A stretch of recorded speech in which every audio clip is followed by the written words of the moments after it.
بسم اللہ الرحمن الرحیم۔ شروع کرتا ہوں اللہ کے نام سے جو بڑے مہربان نہایت رحم والے ہیں۔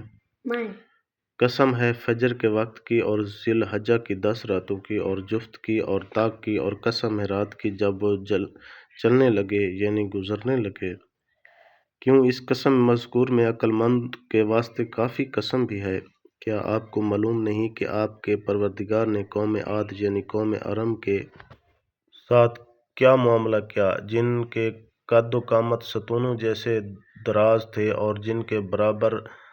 زور رد قوت میں دنیا بھر کے شہروں میں کوئی شخص نہیں پیدا کیا گیا؟ اور آپ کو معلوم ہے کہ قوم سمود کے ساتھ کیا معاملہ کیا گیا، جو وادی القرا میں پہاڑ کے پتھروں کو تراشا کرتے تھے، مکانات بنایا کرتے تھے، اور میخوں والے فرعون کے ساتھ جنہوں نے شہروں میں سر اٹھا رکھا تھا اور ان میں بہت فساد مچا رکھا تھا، سو آپ کے رب نے ان پر عذاب کا کوڑا برسایا۔ بے شک آپ کا رب نافرمانوں کے گھات میں ہے۔ سو آدمی کو جب اس کا پروردگار آزماتا ہے یعنی اس کو ظاہراً انعام دیتا ہے تو وہ بطور فخر کہتا ہے کہ میرے رب نے میری قدر بڑھا دی، اور جب اس کو دوسری طرح آزماتا ہے یعنی اس کی روزی اس پر تنگ کر دیتا ہے تو وہ شکایتاً کہتا ہے کہ میرے رب نے میری قدر گھٹا دی۔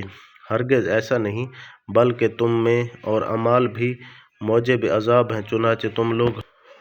اس کی روزی اس پر تنگ کر دیتا ہے تو وہ شکایتاً کہتا ہے کہ میرے رب نے میری قدر گھٹا دی ہے۔ ہرگز ایسا نہیں، بلکہ تم میں اور اعمال بھی موجب عذاب ہیں، چنانچہ تم لوگ یتیم کی کچھ قدر اور خاطر نہیں کرتے ہو اور دوسروں کو بھی مسکین کو کھانا دینے کی ترغیب نہیں دیتے، اور تم میراث کا مال سمیٹ کر کھا جاتے ہو اور مال سے تم لوگ بہت ہی محبت رکھتے ہو۔ آگے ان افعال کے موجب العذاب نہ سمجھنے پر سرزنش ہے کہ ہرگز ایسا نہیں جیسا تم سمجھتے ہو۔ جس وقت زمین کو توڑ توڑ کر ریزہ ریزہ کر دیا جائے گا اور آپ کا پروردگار جوک در جوک فرشتے میدان محشر میں آئیں گے، اور اس روز جہنم کو لایا جائے گا، اس روز انسان کو سمجھ آئے گی اور اب سمجھ آنے کا موقع کہاں رہا۔ کہے گا کہ کاش میں اس زندگی اخروی کے لیے کوئی